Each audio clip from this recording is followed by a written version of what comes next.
নমস্কার বন্ধুরা, আবার দুপুরে চলে এলাম তোমাদের সামনে। এই যে কি করেছি দেখো বন্ধুরা, গরম ভাত, পেঁপে সিদ্ধ ভাত, আর এই যে হচ্ছে কলাই শাক ভাজা, মানে যে খেসারির শাক যেটা হয় সেটা ভাজা, রসুন পেঁয়াজ ফোড়ন দিয়ে আলু দিয়ে। আর এটা হচ্ছে ফুলকপি ভাজা, এটা হচ্ছে লাল লাল ডিমের ঝোল। আর একটা মজার জিনিস দেখো, একজন আমার গিফট করেছে হচ্ছে চালতার আচার, দারুণ খেতে কিন্তু বন্ধুরা। এটা আমি করিনি, অন্য একজন আমাকে গিফট করেছে তো বন্ধুরা। আর এখানে তো আছে শশা, লেবু যেরকম থাকে সেরকম আছে তো বন্ধুরা। এই যে পেঁপে সিদ্ধ নিয়ে নিলাম, এবার আস্তে করে ভাতটা বাড়বো বন্ধুরা। গরম ভাত।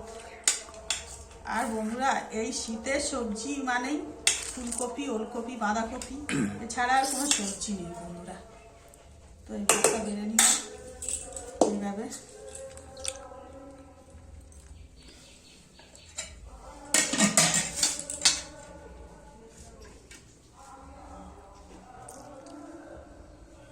দিয়ে দিলাম ফুলকপি ভাজা, শুধু ফুলকপি ভেজেছি বন্ধুরা, আলু দিইনি। ফুলকপি ভাজা, আর সঙ্গে আছে এইটা হলো কড়াই শাক, খেসারি কড়াই শাক, পেঁয়াজ রসুন সব কিছু দিয়ে ফোড়ন দিয়ে ভাজা। তো এই নিয়ে নিলাম বন্ধুরা। আর এই সঙ্গে একটা শসা, একটা লেবু, আর বন্ধুরা এই হচ্ছে ডিমের ঝোল। পাতলা পাতলাই করেছি বন্ধুরা, ডিমের ঝোলটা একটু পাতলা পাতলা না করলে ভালো লাগে না বন্ধুরা।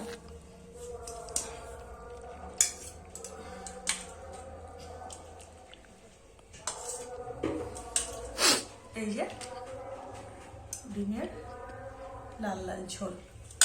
তো বন্ধুরা এই হলো আজকের দুপুরের খাবার।